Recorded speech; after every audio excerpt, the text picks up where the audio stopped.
जेठ माह में इन गलतियों से घर में आती है दरिद्रता, देखकर भी ना करे अनदेखा, नाराज होती है माँ लक्ष्मी। दोस्तों, यह बात तो आप सब जानते ही होंगे कि जेठ का महीना शुरू हो चुका है और यह महीना काफ़ी बेहद शुभ होता है और जेठ माह में की गई गलतियों से हमारे घर में दरिद्रता आती है और माता लक्ष्मी हमसे नाराज हो जाती है। दोस्तों, अगर आप चाहते हैं कि आपके घर में दरिद्रता ना आए तो आपके घर में सदैव खुशियां बनी रहे और माता लक्ष्मी की कृपा आप पे बनी रहे, तो आप जेठ माह में कुछ ऐसी गलतियां हैं जिनको हमें नहीं करना चाहिए। दोस्तों, धार्मिक मान्यता है कि जेठ माह संकट मोचन हनुमान जी की मुलाकात जब भगवान श्री राम से हुई थी, इसलिए इस माह में पड़ने वाले मंगलवार को व्रत करने से जातकों को सुखों की प्राप्ति होती है और उनको मन चाहे वर मिलता है और उनकी जो भी इच्छा होती है वह पूर्ण होती है और उनके जीवन में सारे दुख दरिद्र कष्ट दूर होते हैं। इस माह में कुछ कार्यों को करना वर्जित माना जाता है। दोस्तों, इन कार्यों को करने से इंसान के जीवन में कई तरह की परेशानियां आती है और उसकी कई तरह के दुखों संकटों का सामना करना पड़ता है। हिंदू धर्म में हर एक मानस का अपना अलग अलग महत्व होता है। जैसे कि सावन में भगवान शिव की पूजा करने से उसका आशीर्वाद प्राप्त होता है और वह हमें मन चाहा वर देते हैं और हमारी समस्त मनोकामनाओं को पूर्ण करते हैं। दोस्तों, हिंदू कैलेंडर के अनुसार जेठ माह को साल का तीसरा माह कहा जाता है। इस जेठ माह को हमें भगवान राम और भगवान हनुमान जी के मिलन का मास भी कहते हैं। दोस्तों, बता दें कि इस साल 24 मई से शुरू होकर 23 जून तक जेठ माह रहेगा और इस माह में किए गए हर मंगलवार की पूजा और व्रत हमें संपूर्ण फल मिलेगा। यह मानस काफ़ी खास होने वाला है क्योंकि इस मास शनि भगवान का जन्म हुआ था और भगवान श्री राम संकट मोचन महाबली जी से मिले थे। इनके अलावा इस माह में भगवान सूर्य देव की और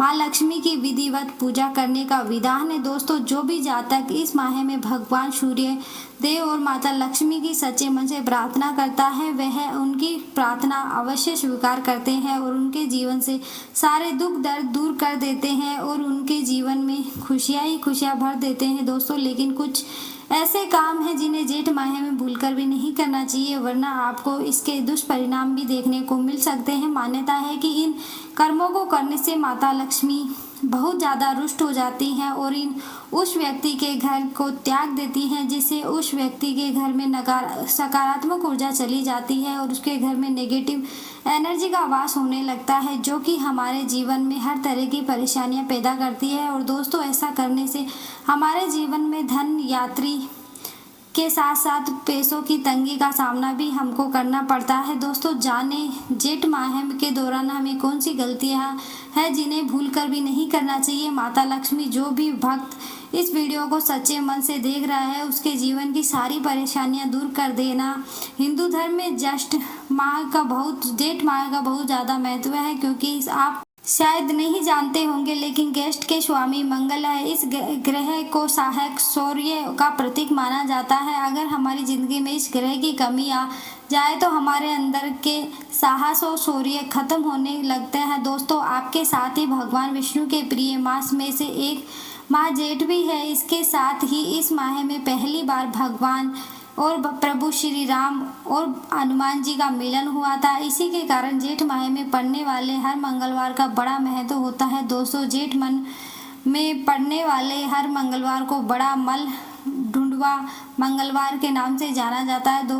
दोस्तों, चलते हैं आखिर वह कौन सी गलतियां हैं जिनको जेठ माह में हमें जाने अनजाने कर देते हैं और बाद में फिर हम पछतावा होता है। काश हमें पता चल जाता कि जेठ माह में कौन सी गलतियां नहीं करनी चाहिए, तो हम ऐसा कदापि नहीं करते जिससे कि हमारे घर में कोई प्रॉब्लम नहीं आती। दोस्तों, ऐसा माना जाता है कि जेठ माह में बैंगन का सेवन नहीं करना चाहिए। इसे बहुत ही गलत माना जाता है क्योंकि बैंगन का सेवन करने से जेठ माह में हमें दोष लगता है और हमारे शरीर में रोग उत्पन्न होता है। दोस्तों, अगर आप चाहते हैं कि जेठ माह में आपको कोई तकलीफ ना हो तो आप बैंगन को ना खाएं। दोस्तों, आपके साथ ही संतान के लिए जेठ माह में बैंगन खाना बहुत शुभ होता है। अगर आप चाहते हैं कि आपकी संतान एकदम स्वस्थ रहे तो आपके जेठ माह में बैंगन खाना छोड़ना होगा। दोस्तों, जेठ माह में सूर्य की पूजा का विशेष महत्व होता है। इस माह में देर तक सोने से बचना चाहिए। अगर आप देर तक सोते हैं तो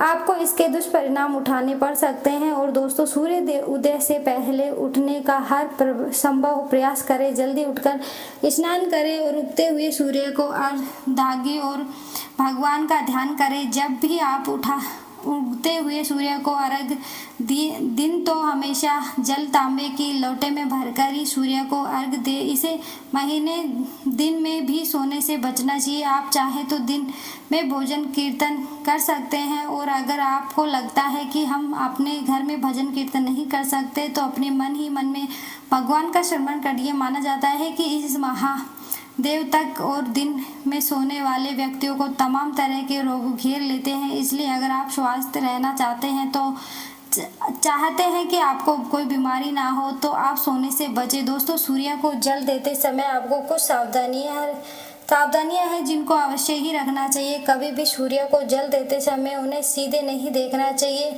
लोटे से गिरती जल धारा में ही सूर्य देव के दर्शन करें। आप डायरेक्ट अपनी नग्न आंखों से सूर्य देव के दर्शन न करें, इससे आपको बहुत बड़ा दोष लग सकता है। दोस्तों, इस माह में शरीर में तेल नहीं लगाना चाहिए। इसके अलावा तिल का दान करने से अकाल मृत्यु से बचा जा सकता है। अगर आपके पास इतना बजट नहीं है कि आप किसी को ज़्यादा तिल दान कर सके तो आप एक चुटकी तिल भी अगर किसी को दान कर देते हैं, यह आपकी अकाल मृत्यु को टालने की क्षमता रखता है। दोस्तों, यह माह में परिवार के बड़े पुत्र या पुत्री का विवाह नहीं करना चाहिए। आप अपने बीच के बच्चों का इस माह में विवाह कर सकते हैं क्योंकि इसका शुभ फल प्राप्त नहीं होगा। अगर आप अपनी बीच वाले बच्चों का इस माह में शादी विवाह करते हैं तो इसका शुभ फल अवश्य प्राप्त होगा। दोस्तों, जेठ माह में पानी की बर्बादी करने से बचना चाहिए क्योंकि दोस्तों आप सब जानते ही हैं पानी की बर्बादी करने से हमारे ही नुकसान होता है। वैसे तो दोस्तों आपको कभी भी किसी भी महीने में पानी बर्बाद नहीं करना चाहिए क्योंकि पानी हमारे जीवन का एक अमूल्य हिस्सा है। अगर हमारी ज़िंदगी में पानी नहीं रहेगा और हम पानी की बर्बादी करते रहेंगे तो आगे हमको प्यासा बनना पड़ेगा। इसलिए ध्यान रखें कि आप पानी की बर्बादी ना करें। हो सकता है तो अपने घर में के बाहर एक प्याऊ लगवाएं या पशु पक्षियों को किसी जगह पानी रखें जिससे कि उनकी पानी की प्यास शांत हो सके। क्योंकि दोस्तों यह जेठ का महीना बहुत भयंकर गर्मी वाला है। इस समय पानी की ज़रूरत तो सबको होती है। इसलिए आप कृपया करके जगह जगह पर अगर आप समर्थ हैं तो पानी के नल अवश्य लगाएं। ऐसा करना देवी देवताओं को नाराज नहीं करता। अगर आप पानी की बर्बादी करोगे तो आपसे देवी देवता नाराज हो जाएंगे और जो व्यक्ति पानी की बर्बादी करता है उसके घर में गरीबी जन्म लेने लगती है। माना जाता है कि जो लोग पानी की ऐसे ही बर्बाद करते हैं उनके घर में पानी की तरह धन भी धीरे धीरे बर्बाद होने लगता है। दोस्तों, इस समय आपको अपनी को जितना हो सके बचना चाहिए। दोस्तों, जेठ महीने में सभी मंगलवार का एक बहुत बड़ा महत्व होता है और इसीलिए इन्हें बड़ा मंगलवार कहा जाता है। जेठ माह के किसी भी मंगलवार को ना तो आप किसी से भूलकर पैसा उधार ले और ना ही आप भूलकर किसी को आपका पैसा अपने धन या अपना कुछ भी उधार ना दें। आप हो सके तो मंगलवार को धन का ऐसा लेन देन बिल्कुल ना करें क्योंकि अगर आप ऐसा करते हैं तो यह आपको कर्ज में बोझ तले दबा देगा। और हो सके तो मंगलवार को हनुमान चालीसा का पाठ करें और संकट मोचन महाबली हनुमान जी की पूजा करें। इससे आपके जीवन की सारी परेशानियां दूर होंगी और आपके घर में खुशियां आएंगी। दोस्तों, जेठ माह में कौन से कार्य करना के लिए अब उनके बारे में चर्चा कर लेते हैं। ऊपर हमने यह जाना कि हमें जेठ माह में कौन से कार्य भूलकर भी नहीं करने चाहिए, लेकिन आपके मन में यह भी सवाल हो तो आ रहा होगा आखिर वह कौन सा कार्य है जो हमें जेठ महीने में करने चाहिए। तो चलिए दोस्तों अब इस विषय में भी चर्चा कर लेते हैं। दोस्तों, इस माह में गंगा स्नान करें और अगर संभव नहीं है आप गंगा स्नान करने नहीं जा सकते तो अपने नहाने के पानी में एक चुटकी भर गंगा जल मिलाकर स्नान जरूर करें। इससे आपको गंगा स्नान करने का फल प्राप्त होगा, घर बैठे हो जाएगा। दोस्तों, जेठ के महीने में भगवान विष्णु, देवी लक्ष्मी और भगवान शिव जी की पूजा करना शुभ माना जाता है। अगर आप चाहते हो कि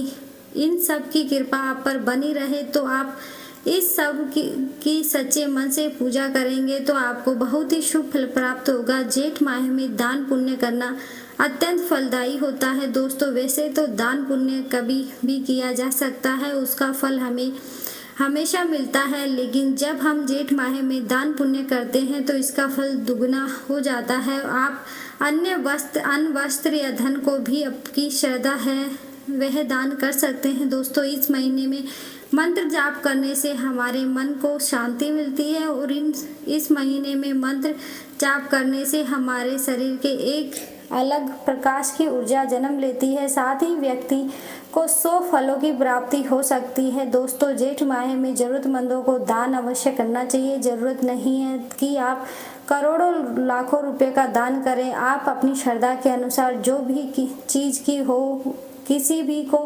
जरूरत है वह दान कर सकते हैं। इससे व्यक्ति को जीवन में हमेशा शुभ परिणाम देखने को मिलते हैं और उसके जीवन में कभी भी धन की कमी नहीं होती और वह अपने जीवन में निरंतर आगे बढ़ता चला जाता है दोस्तों। जेठ माह में विशेष रूप से जल का दान करना बेहद लाभकारी लाभ मिलता है। हो सके तो आप इस महीने में जल का दान अवश्य करें। अपने घर में आसपास या बाहर कहीं पर भी जल की ऐसी व्यवस्था करें जिससे प्यासे लोगों की प्यास बुझ सके दोस्तों। इस माह में तिल का दान करने से व्यक्ति अपने जीवन में होने वाले अकाल मृत्यु से बच सकता है। इसकी जीवन में कभी भी अकाल मृत्यु नहीं होती दोस्तों। यह तमाम जानकारी हमने जन सूची को ध्यान में रखते हुए दी है, क्योंकि यह हमने अपने मन से नहीं बताई। यह ज्योतिष और धर्म के उपाय और सलाहों को अपनी आस्था और विश्वास पर आजमाएं। हम आपसे यह नहीं कहते कि आप इनको अपने जीवन में उतरे। आपको लगता है कि हाँ, हम सच्चे हिंदू हैं, हिंदू धर्मी हैं, हमारे जीवन में इन सबको करने से सब प्रभाव पड़ता है, तो आप इन चीज़ों को जरूर आजमाएं। वीडियो का उद्देश्य केवल आपको बेहतर सलाह देना है। इस संदर्भ में हम किसी पर कोई दावा नहीं करते कि शास्त्रों में बताया गया, हमें वही आप तक पहुंचाने की कोशिश करते हैं। धन्यवाद।